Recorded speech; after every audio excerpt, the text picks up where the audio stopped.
Welcome to Season 3 of E-Commerce Fastlane, Episode 111. Welcome to E-Commerce Fastlane, the podcast show to help you build, launch, grow, and scale a wildly successful e-commerce company. Listen to real conversations with proven practical strategies and success stories. Learn how to generate more traffic, more sales, more profit, and customer lifetime value for your Shopify store. And now, your host and e-commerce entrepreneur, Steve Hutt. This episode is brought to you by the team at PushOwl, a leader in web push notifications for Shopify brands. Are you using web push notifications yet as part of your marketing strategy? If not, you're definitely missing out. It's an important tactic that all Shopify brands, regardless of their size, should be implementing today. Thanks to an amazing PushOwl solution, web push notifications are clickable messages that show up on your desktop computer or mobile phone. And with one click, customers come back to your store ready to buy or consume your latest content. And get this, without collecting email addresses, you're able to recover abandoned carts or win back visitors that recently abandoned your store. It's the best of both worlds, shopping cart recovery and browse recovery for those visitors that didn't buy anything and didn't add anything to the cart, but they spent time viewing products on your site.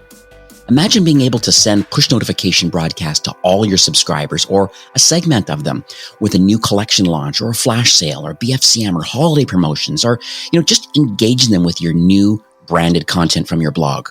They even have an incredible feature where you can notify customers when a product is back in stock. Never lose shoppers when inventory gets to zero.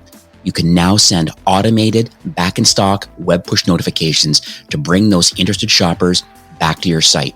And PushOwl is Shopify's leading solution for web push notifications. Over 20,000 brands trust their platform for this incredible sales channel. And right now, they're offering a 30-day free trial for all my listeners. So check them out, ecommercefastlane.com/PushOwl or pushowl.com and use the code FASTLANE and start automating and scaling your marketing today. Well, hey there, it's Steve, and welcome back to the E-Commerce Fastlane podcast. Now, if this is your first time listening, this is an e-commerce show where we have honest and transparent conversations about building and thriving with your store powered by Shopify or Shopify Plus. New episodes are available each week with your favorite podcast player through iTunes, Stitcher, Google Play, and Spotify. Or you can also sign up online at ecommercefastlane.com and be notified when a new show is being released. Now, my guest in today's episode is Tim Ash, who is an acknowledged authority on evolutionary psychology and digital marketing. He's a sought-after international keynote speaker and the best-selling author of 2 books. First one, Landing Page Optimization, and more recently, Unleash Your Primal Brain, which I actually just listened to recently on Audible. It's fantastic. We're going to dig into that one for sure. Tim has been mentioned by Forbes as a top 10 online marketing expert and by Entrepreneur Magazine as an online marketing influencer to watch. For 19 years, he was a co-founder and the CEO of SiteTuners at SiteTuners.com and their digital marketing and optimization agency. Tim has helped create over $1.2 billion in value for some amazing companies that I know we all know, Google and Expedia, eHarmony, Facebook, and American Express, and Canon and Nestle. I mean, there's a massive list here, Symantec and Intuit and Humana and Siemens, and countless direct-to-consumer brands. So exciting to have Tim on today. Busy schedule, but please enjoy my conversation with Tim today. So hi, Tim. Welcome to E-Commerce Fastlane. Very happy to be here, Steve. So you've had quite an eventful career, I might add, keynote speaking around the world, writing best-selling books. You run international conferences, I guess pre-COVID, and now we're doing some virtual events. So tell me a little bit about, as best you can, your entrepreneurial journey so far.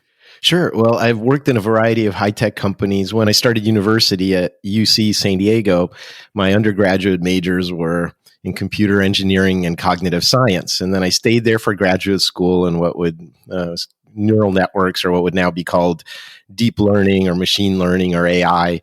And this was early days. We didn't have the big data sets that we do now with the internet. So I switched to internet marketing and started my first marketing agency back in the early .com days, and never let go of the tiger's tail. And 25 years later, I decided, running an agency wasn't my highest and best use on the planet. So I decided to focus on what I really enjoy, which is the thought leadership in the form of, as you mentioned, keynote speaking and writing my latest book and spreading knowledge out to people as opposed to working on client accounts.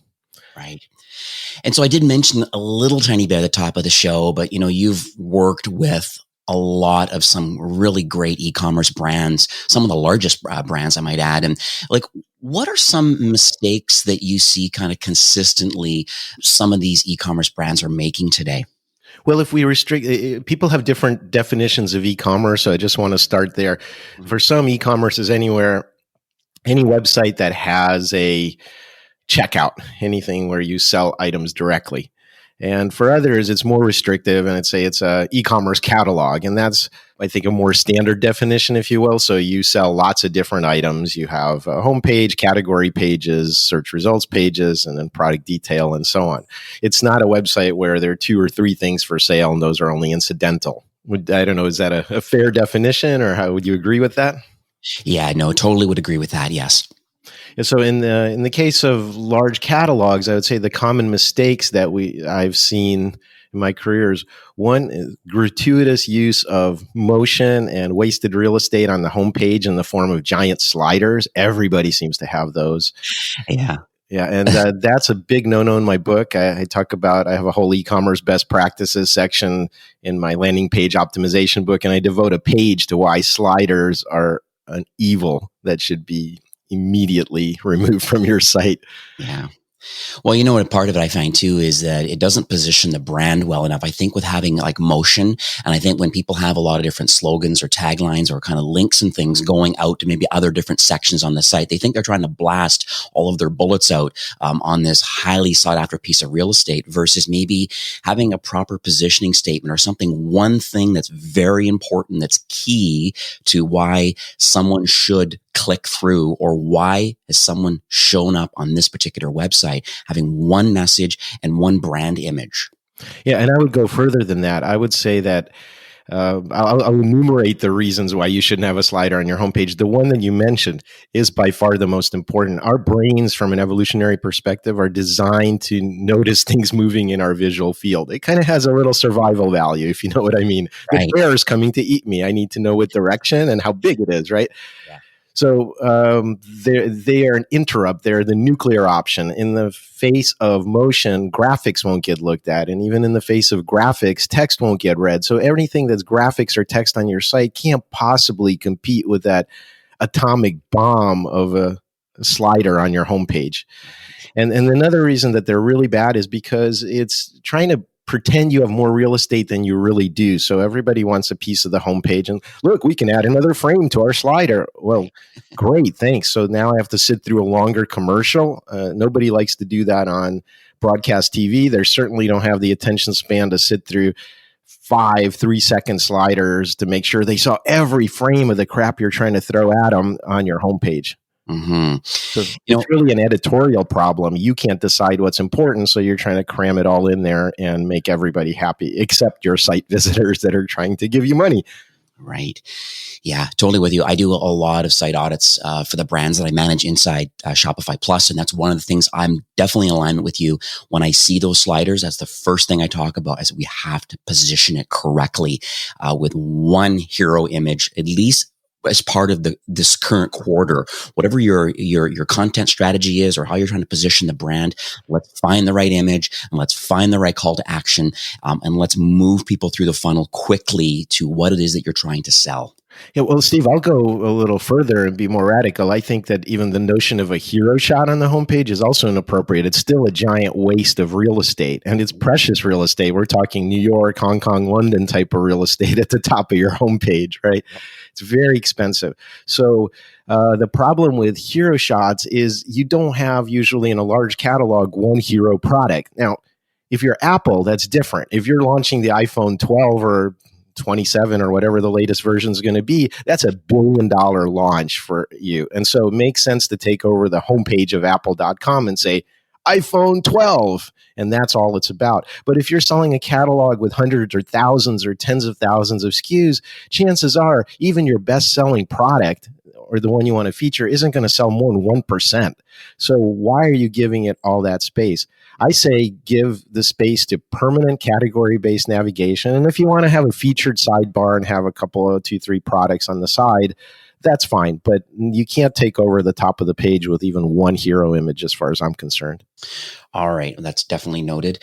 I'm going to make a slight pivot over to talking about the product selection. I think that's one thing that's I think is really important. I think there's some brands that they look at their website and they're always thinking, should I add more products to my website? Do I have to expand my catalog, or do I remain very niche?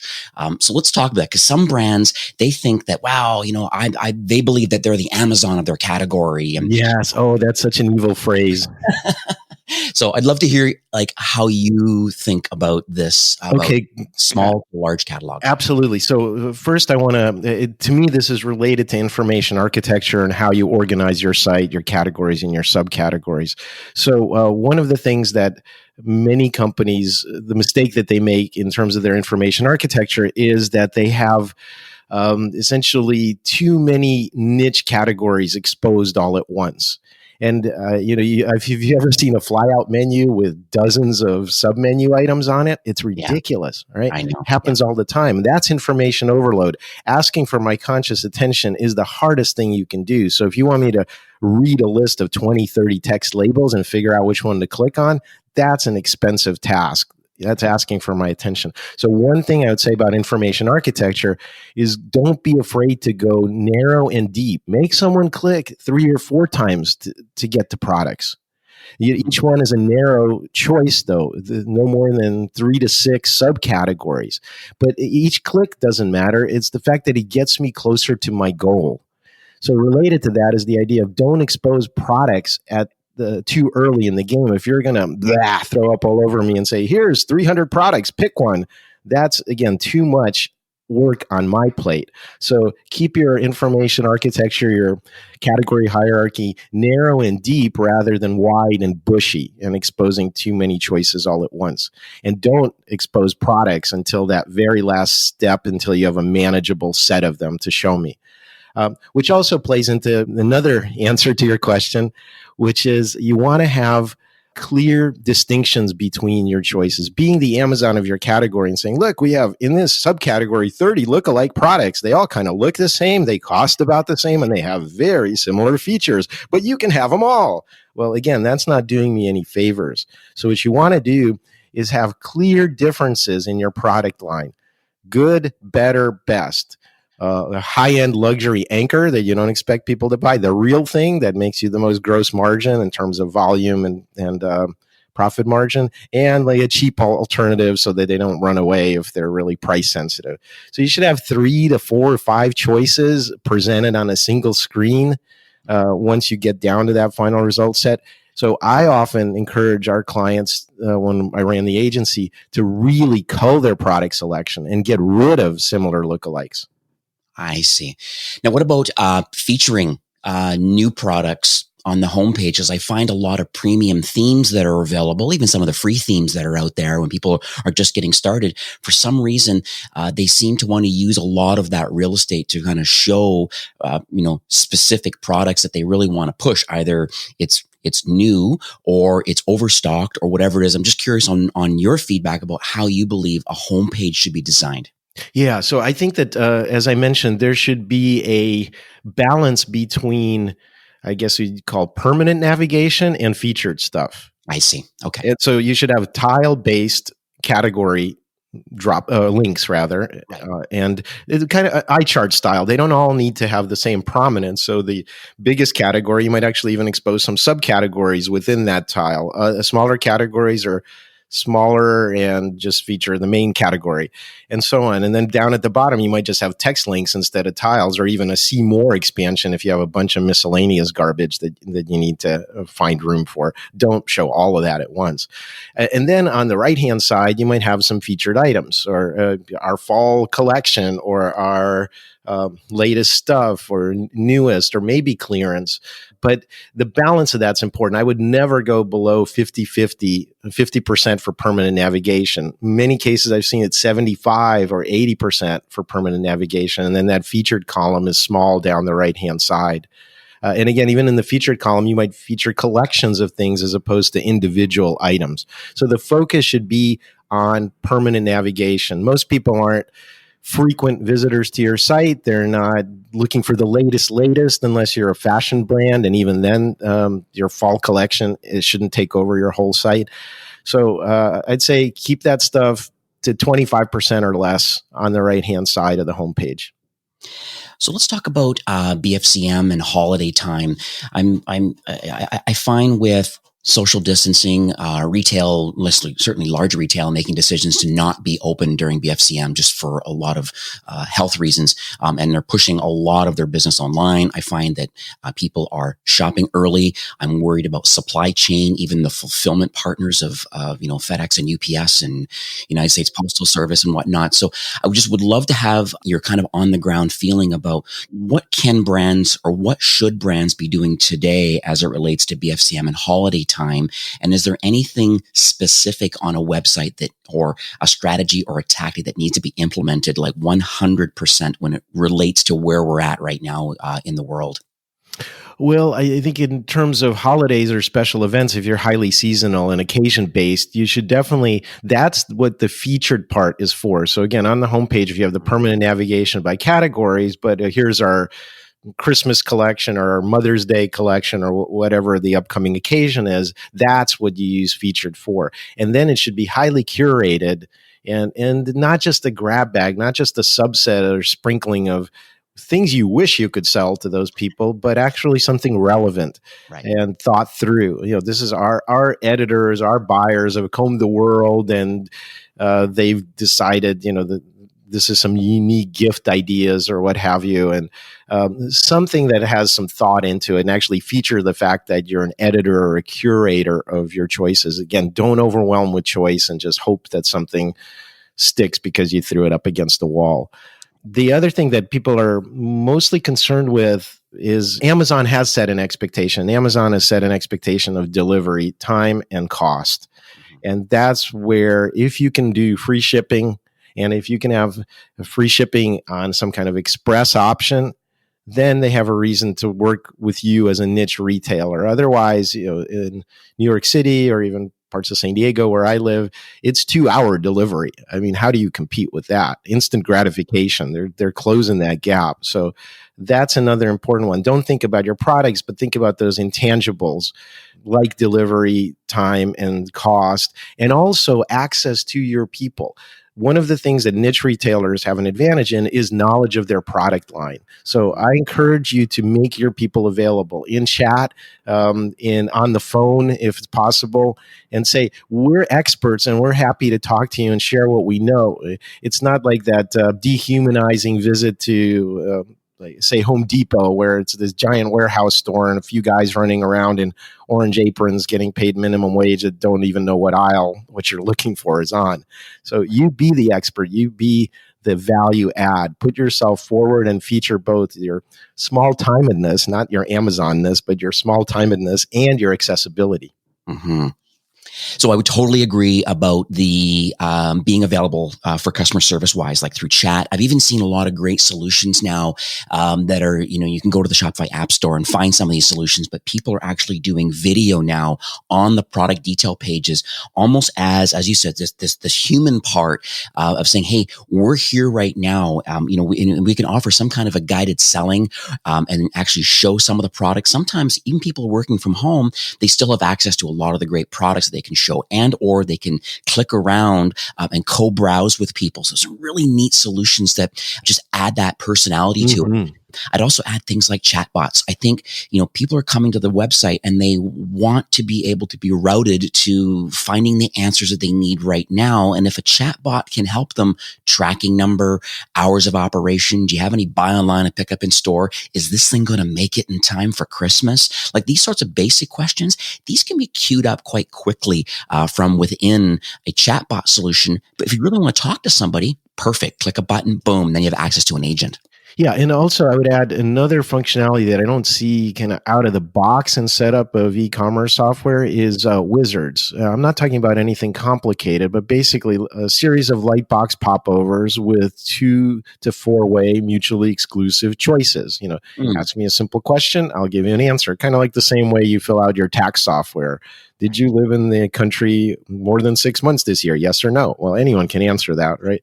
So the same kind of idea with the wizard, especially if you have key categories that require complicated decision making. If I came to your store and I said, hey, what kind of, I want to buy a jogging stroller and I have 2 kids and they're 17 months apart, help me.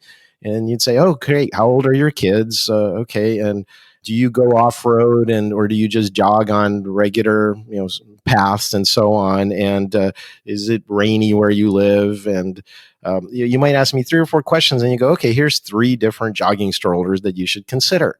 Mhm. And that same knowledge again, specialization in knowing about your product line can be encoded very easily into a wizard. And then you don't overwhelm them with choice. You give them this guided thing. They think they're getting a very customized result. And that has very high conversion from any time we've implemented them for clients.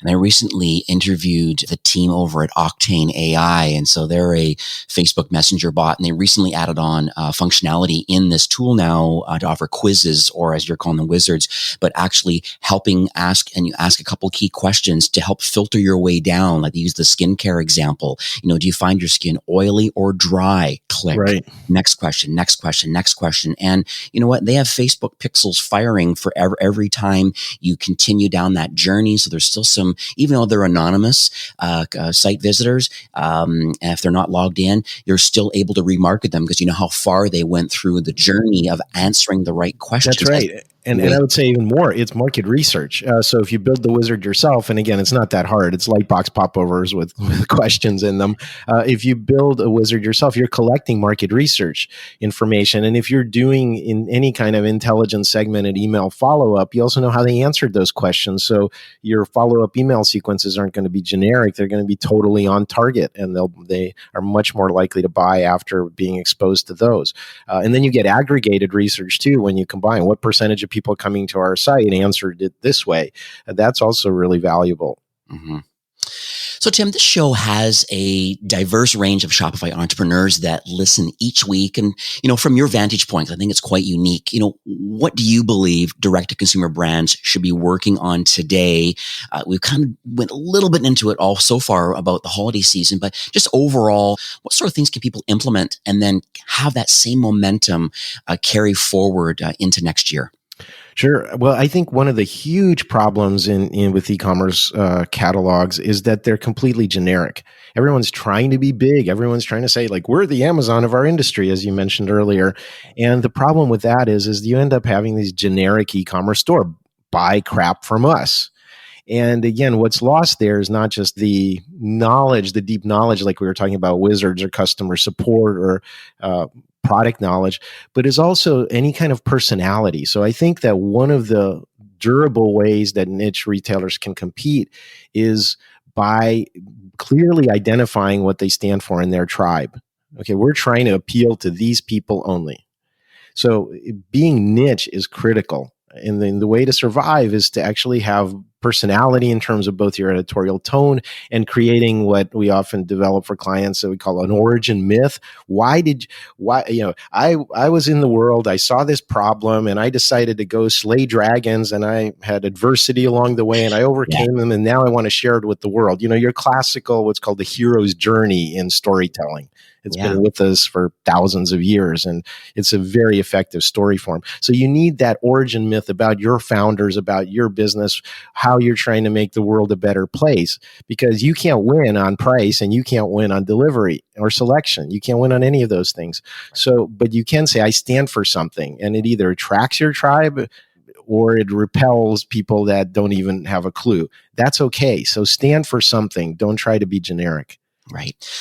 So I always bring this up with brands. And one of the comments I bring up is this conscious capitalism, meaning that, you know what, we're not just taking all of the money, and being this faceless giant and hoarding all these profits. I think a lot of buyers today, customers that are on people's websites, they really like, as you said, get behind the cause, understand what the company's all about. What's their vision and their mission, their goals and their values. And then if that can be packaged up, as you call it, the origin myth, we love it, or the hero's journey, that's very interesting to me. But then where's the rest of the money being spent? I manage one brand that like literally plants 10 trees for every garment, or they're donating, money to help, cure blindness, or helping people getting glasses. There's so much opportunity out there, and people like to get behind that story. So, I might suggest that for those that don't necessarily have a great origin story yet, it might be hard kind of pre-BFCM to get involved in this sort of thing.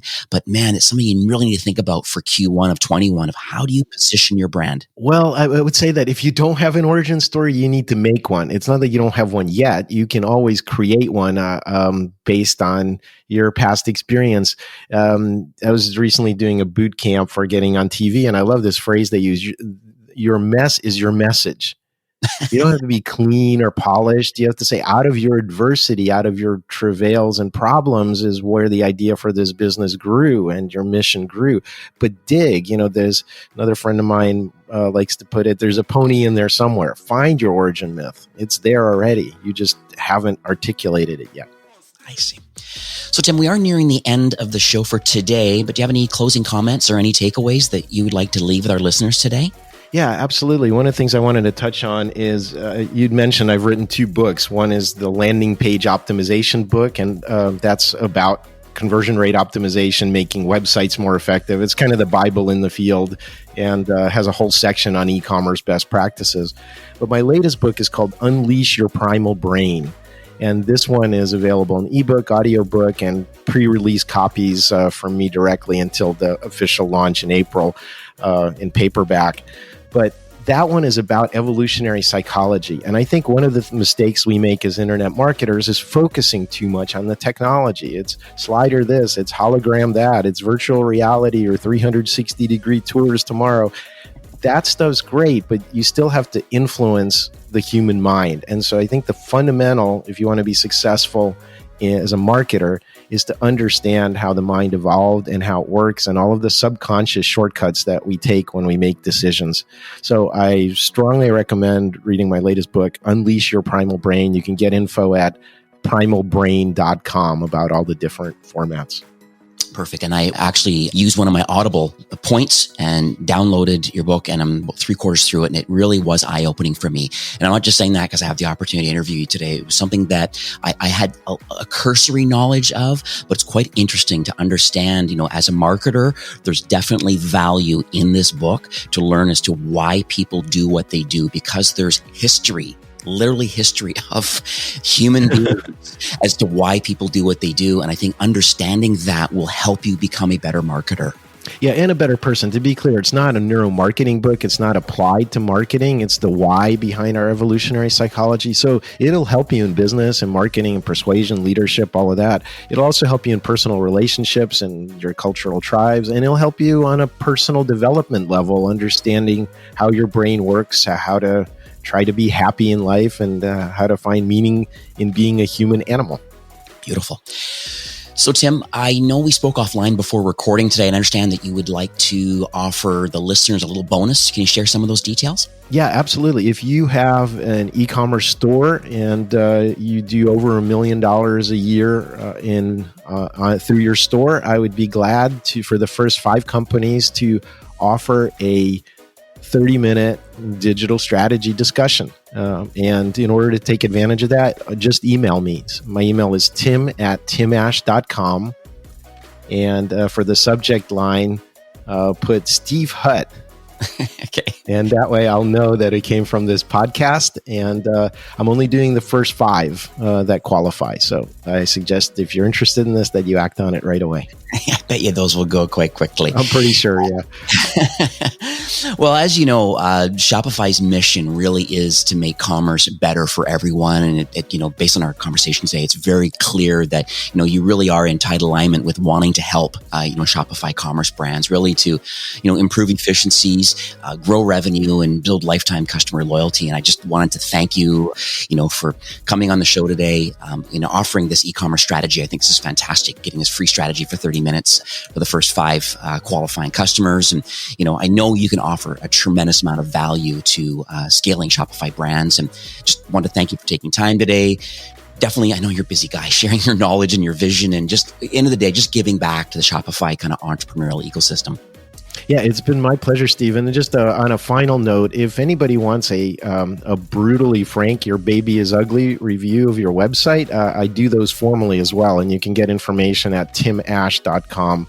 100% guaranteed. I've done several hundred, never had to give money back. So if you want a hard look at your website and to diagnose all the problems and plug the holes, I will tell you the emperor has no clothes. So check out timash.com. Beautiful. Once again, thanks, Tim, for coming on the show. My pleasure, Steve. This episode was brought to you by PushOwl, Shopify's leading web push notifications app and the only Shopify Plus approved certified app partner in its category. Browser-based web push notifications push your retention marketing and conversion rate optimization to the next level because you can re-engage store visitors without the need of an email address. Send web push notifications right to their smartphone or desktop by just using the browser. And the great thing about PushOwl is they're used by over 20,000 Shopify stores and more than 600 Shopify Plus brands. So you know their solution has the security, privacy, speed, and reliability that Shopify Plus brands come to expect. Take their platform for a spin now, 30 days for free on their paid plan. Head on over to ecommercefastlane.com/PushOwl and use the code FASTLANE when you activate. Well, that's it for today's episode. I'd like to thank you, a loyal listener of E-commerce Fastlane. It's my hope that this podcast is offering you a ton of value through growth strategies, tactics, and exclusive insider tips on the best Shopify apps and marketing platforms, all with my personal goal to help you build, launch, grow, and scale with Shopify. Thanks for investing some time today and listening to the show. I'm so proud and excited that you have a growth mindset and are a constant learner. I truly appreciate you and your entrepreneurial journey. Enjoy the rest of the week and keep thriving with Shopify.